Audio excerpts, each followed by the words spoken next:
On se retrouve sur ce nouveau podcast Speed Théâtre en direct du Festival d'Avignon et nous recevons aujourd'hui Emma Zampa, Jonathan Arigal, Cédric Chémire, Aurélien Lejeune et Clémence Ténou qui viennent nous parler de leur spectacle Marie Tudor, God Save the Queen.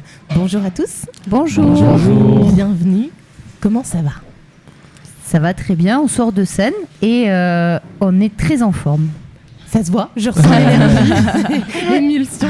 Alors, vous allez nous parler de votre spectacle, on le rappelle, il se joue tous les jours jusqu'au 21 juillet à 11h40 au Théâtre des Corps Saints avec les relâches les mardis, parce qu'il faut bien se reposer un petit peu quand même. Alors Emma, vous êtes l'autrice de ce spectacle qui se joue donc au Théâtre des Corps Saints.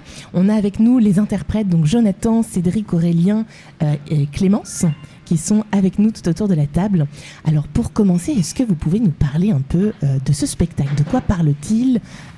Qu'est-ce qu'on y retrouve ? Oui, alors donc l'auteur c'est Victor Hugo. Oui, je suis à la mise en scène et l'auteur c'est Victor Hugo, voilà. Et l'histoire, c'est l'histoire de Bloody Mary, la reine sanguinaire, la première reine d'Angleterre, Marie, qui a un jeune amant, Fabiano Fabiani, qui la trompe avec une jeune femme nommée Jane. La reine la prend et là se met en place une royale vengeance. On n'en dit pas plus. On n'en dit pas plus. Ah oui, parce que donc, du coup, ça c'est aussi quelque chose qu'on retrouve. Il y a les compagnies qui en disent pas mal pour qu'on sache de quoi ça parle et il y en a qui font beaucoup de suspense. Alors on va faire beaucoup de suspense. Oui, il y a énormément de suspense jusqu'au dernier moment. C'est un véritable thriller. On ne sait pas du tout ce qui se passe jusqu'à la fin en fait. Donc faut pas spoiler. Faut pas spoiler, non pas du tout. C'est des histoires de cœur qui deviennent raison d'état. Et on a le dénouement vraiment à la toute fin. D'accord. La seule chose qu'on peut dire, c'est que c'est un classique revisité en mode punk rock and roll. Alors oui, et là moi je peux le confirmer visuellement. On vous voit passer régulièrement et vous voir autour de la table sortant de scène. On peut dire qu'il y a ce petit côté punk. Comment est né ce spectacle ? Alors ce spectacle est né au cours Florent après avoir étudié Marie Tudor pendant 3 années. Avec Aurélien donc, qui joue Simon Renard, qui est également le musicien, le guitariste de la pièce. À l'issue de ces 3 années, on a décidé de monter la pièce en entier et de là est né le projet. Donc vous vous connaissiez déjà tous initialement avant de vous lancer dans ce projet ? Non, on se connaissait avec Aurélien, on a étudié ensemble au cours Florent et avec Jonathan, on a étudié ensemble à l'école de théâtre de Paris. Donc oui, tous les 3, ça fait 10 ans qu'on se connaît.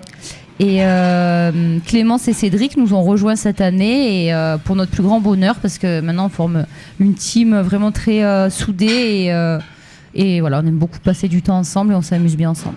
Très bien, on aime quand la bonne humeur est présente et ça se ressent également sur scène.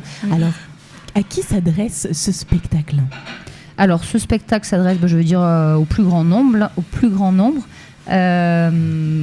Premièrement, je pense aux amoureux de la langue française parce que c'est quand même très très belle écriture, c'est un classique. Et après, les gens qui sont curieux de découvrir une pièce de théâtre, non, il n'y a pas vraiment de restriction au niveau du public. Très bien. Qu'est-ce que vous avez voulu faire passer comme message ou quelle est la chose que vous avez voulu transmettre au travers de cette revisite, si je puis dire ? Vous voulez... chacun peut dire un mot là-dessus, bien évidemment. Si on peut ajouter quelque chose au niveau de pour qui serait la pièce, je pense qu'on peut rajouter que dans Marie Tudor, ça parle beaucoup de la haine de l'étranger. Et actuellement, vu le climat social et politique, le texte ressort encore mieux. Donc voilà. C'est tout à fait d'actualité. Exactement. Surtout en ce jour c'est des problèmes intemporels qui reviennent. Et c'est ça. Sur la pièce, je pense que ça ressort encore plus aujourd'hui. Ouais. Donc ce serait un message, cette pièce serait un message de tolérance ? On pourrait dire ça comme ça, en partie, ou en tout cas de mettre en exergue la problématique qu'on retrouve dans la société aujourd'hui ? Oui, il y en a plusieurs. Oui, effectivement, il y a le racisme, il y a la misogynie également dans le texte. Quoi d'autre ? Il y a une part de féminisme, parce que c'est ça, le malheur d'une femme et le malheur de toutes les femmes. Oui, c'est ça. C'est une reine qui n'est pas libre d'aimer comme une femme. Oui, c'est une pièce très féministe. C'est vrai. Les autres interprètes, comédiens qui est autour de cette table, est-ce que vous avez envie de dire un mot sur le public que vous visez ou sur le message que vous avez envie de transmettre par le biais de ce spectacle ? Non, je sais. Non, j'en ai pas. Non, parce que ce que je trouve intéressant, c'est que c'est une pièce classique, comme on l'a dit, et ça pourrait être tentant de faire jouer les personnages féminins comme des petites choses fragiles et vulnérables. Et avec ce spectacle, c'est un peu le contraire qu'on montre. On montre des femmes fortes, comme on l'a dit, donc c'est du féminisme. Et moi, j'aime beaucoup, en tout cas, moi qui interprète Jane, jouer une femme forte avec du caractère, très espiègle, mais en même temps très stratège, même si elle a ses failles, comme tout le monde après, mais... Voilà, c'est pas juste une pauvre petite chose, et ni la reine Marie d'ailleurs. Et justement, est-ce qu'en intégrant ce spectacle par le biais de ce rôle, tu as trouvé de quoi apporter depuis ce que tu vis dans ta vie de tous les jours, ou au contraire, c'est cette pièce qui a pu t'inspirer au quotidien? Je ne sais pas si ma question est très claire. Si, je pense que c'est vraiment un échange. Bien sûr, j'ai pris de moi et mon expérience personnelle, mais le personnage de Victor Hugo et ses écrits de façon générale m'inspirent beaucoup dans ma vie. Il y a beaucoup de messages qui peuvent m'aider au quotidien, mais forcément, je me sens inspirée. Surtout quand on parle de misogynie. Bon, c'est triste à dire, même si on fait tout pour que ça s'améliore, mais forcément, malheureusement, en tant que femme, ça nous parle. Bien sûr. Et toi, Jonathan, est-ce que tu t'es inspiré de ton personnage dans la vraie vie? Alors, déjà, depuis que je fais du théâtre, j'ai toujours eu des rôles de macho italien, pervers, manipulateur. Alors, je pense pas que je suis comme ça. Et au début, je me dis, mais en fait, on se fout de ma gueule. Pourquoi on me met dans des rôles comme ça? Parce que je ressemble à ça. Et je me suis dit, au bout d'un moment, plus je joue un truc comme ça, en gros, plus le meilleur moyen de montrer une façon d'être qu'on n'aime pas, autant le jouer sur scène. Mais se bâtir qu'on l'est, bien sûr. Mais à force, oui, c'est plus simple à faire. Dans la vie, ouais, c'est déjà arrivé, ouais.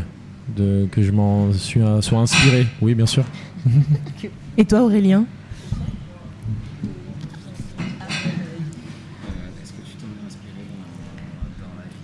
Ah non, pas du tout. Je me suis pas du tout inspiré de ma vie pour le rôle. Mais est-ce que du coup le rôle t'a apporté quelque chose, toi personnellement? Est-ce qu'il y a une prise de conscience, une façon, un prisme différent de voir les choses qui t'a du coup amené à penser différemment?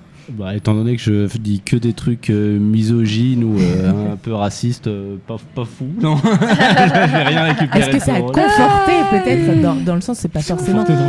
Un rôle peut nous apporter, non pas parce qu'on va s'y coller, mais parce qu'au contraire, il va d'autant plus renforcer peut-être des croyances, ou des croyances n'est pas forcément négatif, hein, ou des valeurs que l'on a, et de se dire, ah ouais, c'est quand même vraiment salaud d'être comme ça, par exemple.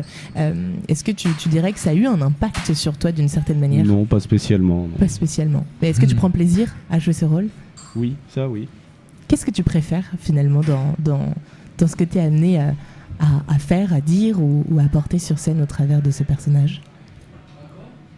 C'est surtout le maniement des mots en fait qui m'intéresse. C'est d'éprouver la langue, d'éprouver la langue de différents auteurs. C'est ça qui m'intéresse avant tout en fait.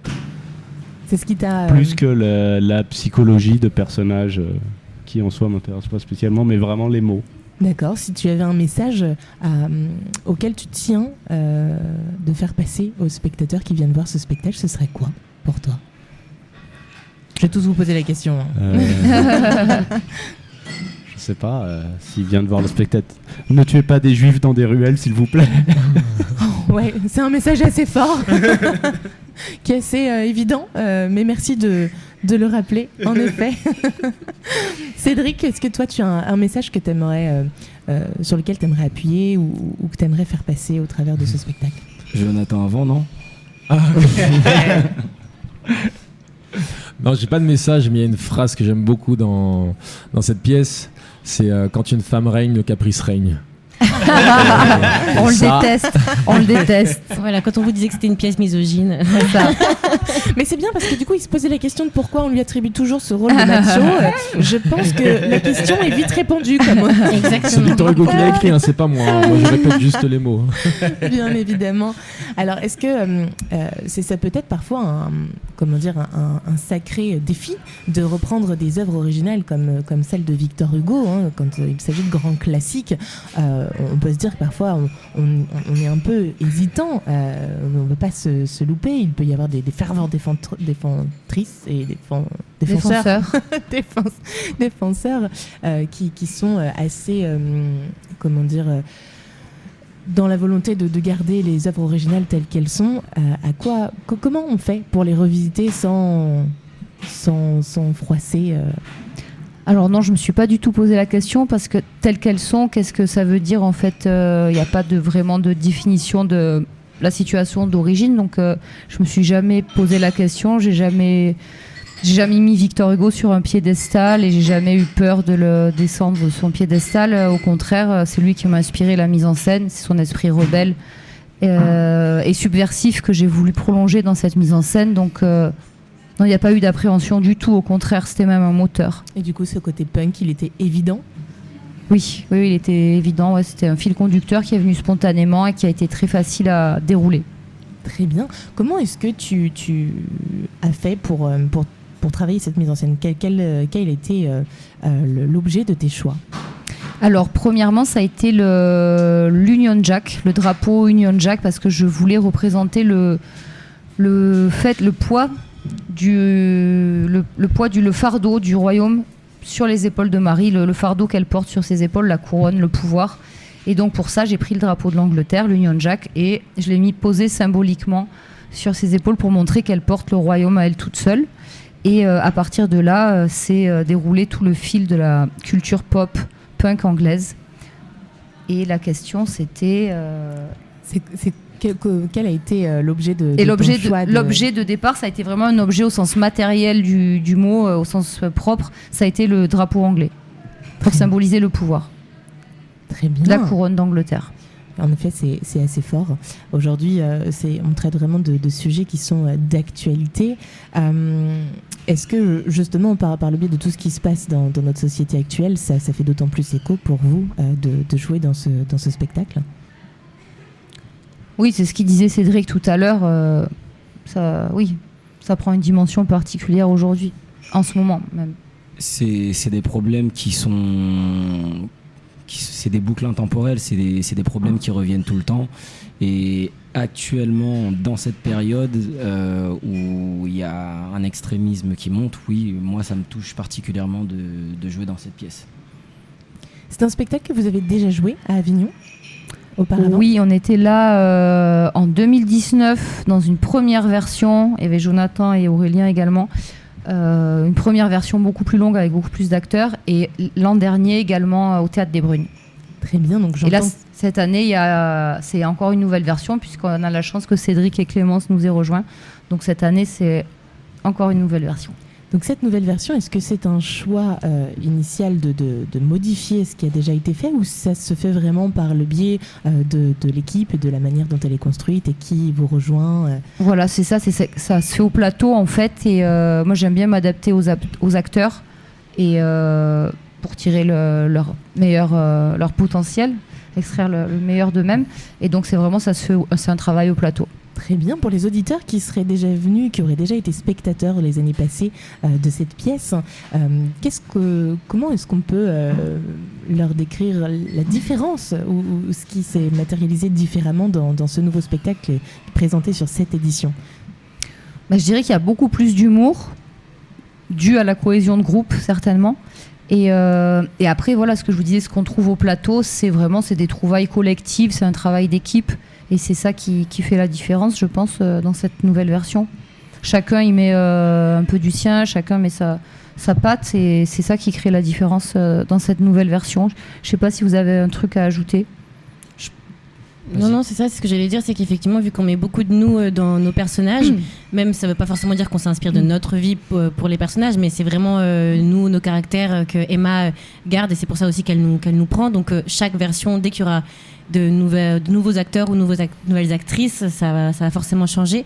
Et puis comme elle le disait, elle fait à partir de nous, donc je sais qu'il y a une version à un moment donné où un des comédiens a été aussi rappeur, il y a eu une version avec du rap, moi qui danse aussi, là il y a de la danse, donc vraiment elle prend le meilleur de nous au service de la pièce, donc forcément ce sera différent. Donc c'est un spectacle qui laisse vraiment place à la subjectivité de chaque comédien, chaque comédienne, chaque humain qui vient prendre part à cette histoire. Et après ça se construit au fur et à mesure parce qu'après toutes ces trouvailles ça sédimente, ça s'accumule comme des strates et on peut garder, même si on change les acteurs, quand il y a eu des bonnes trouvailles par un acteur, après ça peut rester dans le spectacle Et il y a des acteurs qui ont vraiment marqué leur passage dans la troupe. Enfin, ils sont associés maintenant aux personnages.